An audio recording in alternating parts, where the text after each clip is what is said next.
that you will keep these precepts of Tantra, and with that determination, please, if you're taking Tantric vows, repeat these lines.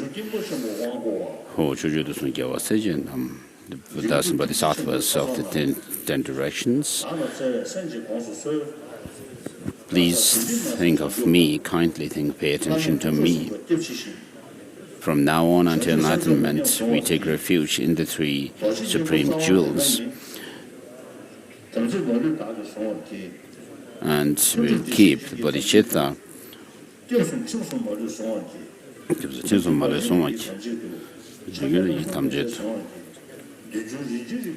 So the Tathagata lineage, you are keeping the precepts of the Tathagata lineage, the Vajra lineage, and then the jewel lineage, and lotus lineage, and then the activity lineage,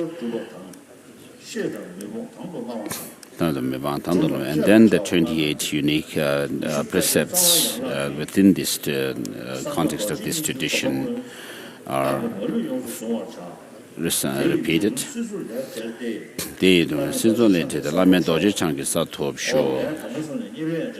So we'll keep all these precepts and commitments, and to liberate all sentient beings from the ocean of samsara, attain the highest attainment of Vajradhara.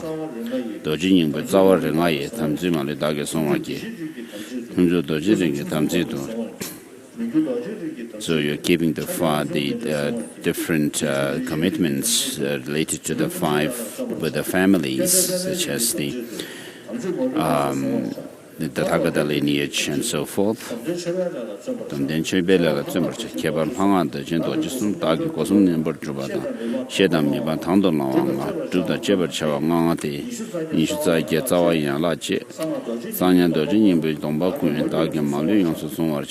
You'll keep all the vows and precepts of the Sanskrit Mantrayana, and when you say at the third repetition, may I attain the highest unsurpassable Vajradhara. Those who are taking the Tantric vows here, please feel convinced that you receive the complete set of Tantric vows at the end of this third repetition. So those who have taken Bodhisattva vows but feel not so sure about whether you will be able to keep the Tantric vows or not, and then you may say, I don't know. And please repeat it for the third time. The Bodhisattva and Bodhisattvas, the 10 direction trees 4 times.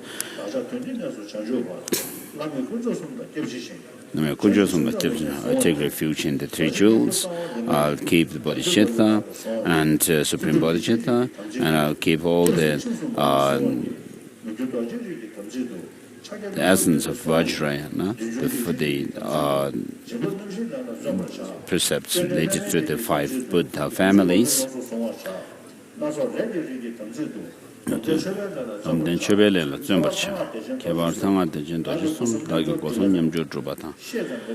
then the unique 28 unique precepts. I'll keep all the vows. May I attain the unsurpassable Vajradhara. So with this we are done with the Tantric vows. And then next is the all-encompassing or universal yoga mind. So this is very important. I consider it very important, as we have heard the last days.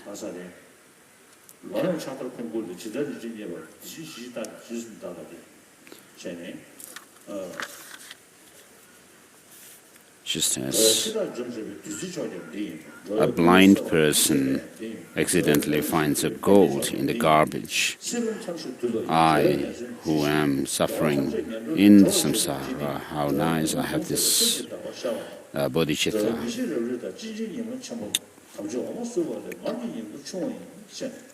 So it is the butter churned out of the ocean of milk of the Dharma, the bodhicitta. So with this, what you intend is to help all sentient beings across the expanse of space, just solely to dedicate yourself to help others. When you are able to understand it and take interest in actually applying this, then you will have real happiness. That will be the onset of happiness for you in life. Whether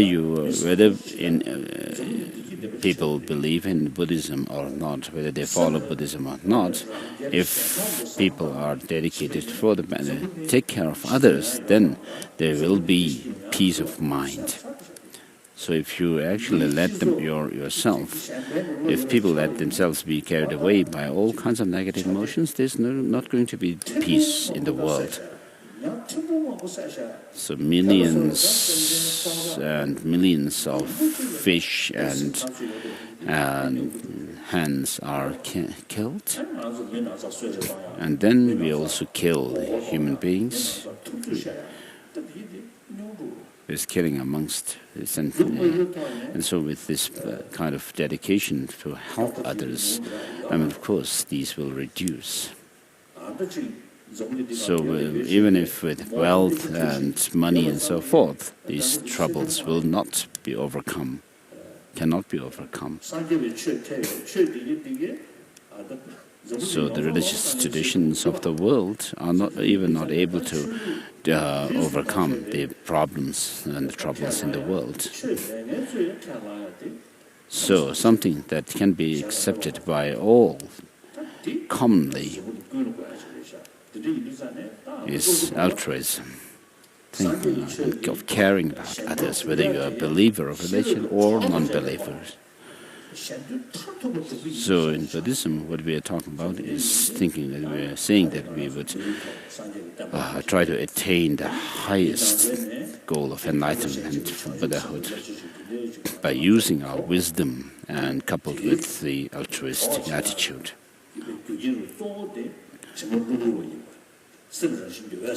So this is possible because the defilements are not permanent and they are adventitious, and that there is a powerful antidote to these defilements and the negative emotions, as well as the residual stains. And the nature of mind is such that if you cultivate some qualities, it can increase infinitely. You can cultivate it infinitely, and therefore, omniscient state of Buddhahood is something that is possible, and it is possible for you to attain that. And then, when you see that possibility for yourself, then you will also see the possibility of this for others as well. Therefore, you think of bodhicitta to benefit, to become enlightened or reach Buddhahood for the benefit. All sentient beings have this intention to reach Buddhahood for the benefit of all sentient beings, and meditate on this bodhicitta for a minute.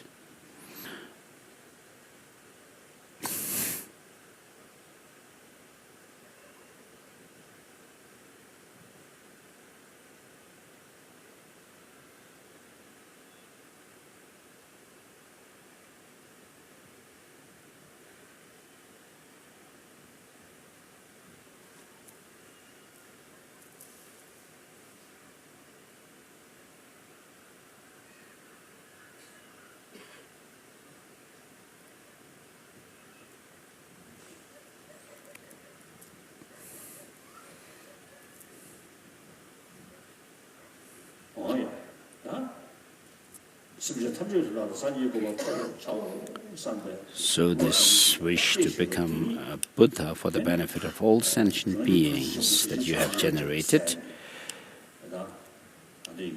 as you have already imagined, you should imagine yourself as Avolokiteshvara with one face and two hands, yourself, imagining yourself as Avalokiteshvara with one face and two hands. Imagine that this bodhicitta that you have generated transforms into a white ball of light or disk of light at your heart. And then next we should meditate on emptiness. So what does emptiness look like to you? What does it feel like to you? Does it make some sense to you? Did it make some sense when I explained from my explanations in the last days? In the 400 verses, Aryadeva says, what arises through dependence has no autonomy. So just as he said, anything to gain its identity is dependent on others, and therefore it doesn't arise or exist on its own accord.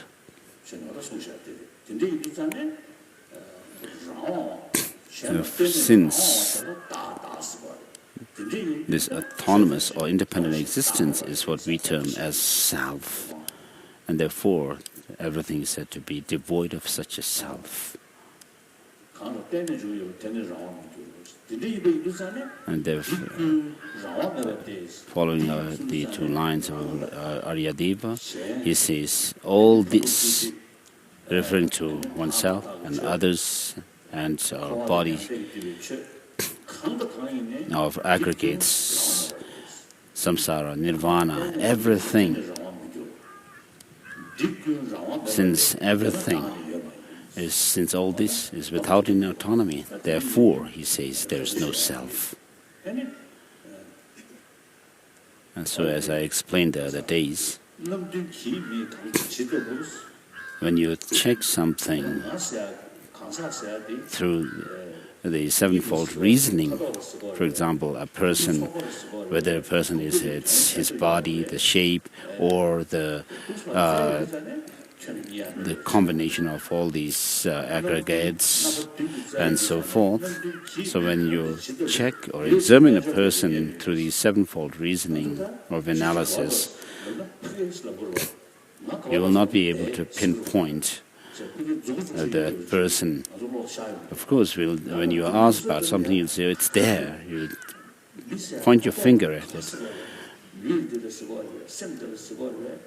Whereas, and also similarly, when you think about yourself, you'll do the same. I'm here. So whether the person is the body or the mind, within the mind, the subtle mind or the gross sensory perceptions or consciousness or mental consciousness, and within the mental consciousness, even if you go down to the subtlest mental consciousness, that will not be the person as such. So although nothing can be found through the sevenfold analysis,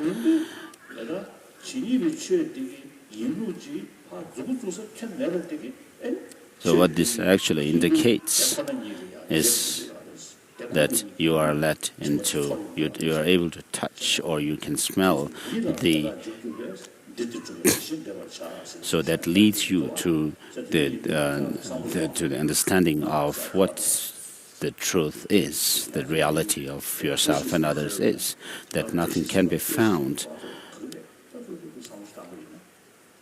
So if you think about yourself, if you are Tashi, think where Tashi is.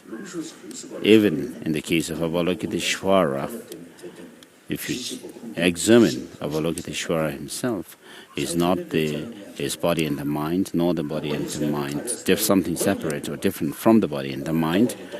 He is not in the body and the mind, and the body and mind are not within him. And apart from these, what is Avalokiteshvara? And so you can apply the same reasoning to Avalokiteshvara and yourself. So everything has to be accepted without doing any kind of analysis on a conventional level. So what you accept conventionally comes through dependence on many other factors, and therefore apart from dependence on many other factors there is no self, and therefore meditate on emptiness of yourself.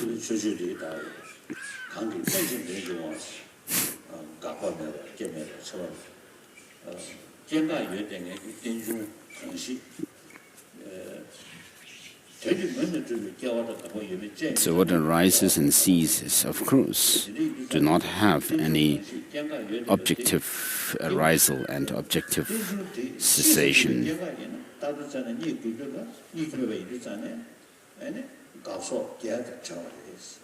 So since things are dependent, therefore if they were to have any independent existence, you cannot actually talk about ceasing and so forth. And therefore they are devoid of these 8 attributes of cessation, unborn, being annihilated and so forth. So meditate on emptiness. You can also think along the lines of Heart Sutra, where it says, form is empty, emptiness is form. Form is not, emptiness is not other than form. Form too is not other than emptiness.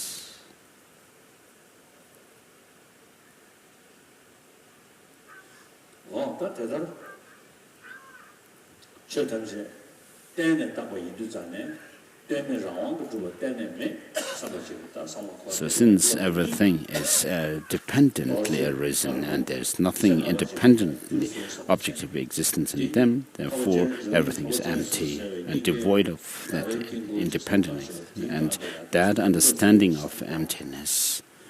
Now imagine it transforming into a white five-spoked white vajra at your heart, standing on top of the white disc that you have. Please repeat this. Om Sarva Yoga Citta Upatayami. Om Sarva Yoga Citta Upatayami. Om Sarva Yoga Citta Upatayami. So what you have said is you will keep these 2 principles of bodhicitta and understanding of emptiness that are imagined in the form of white disc and vajra to keep them forever. So on a daily basis, remind yourself of these 2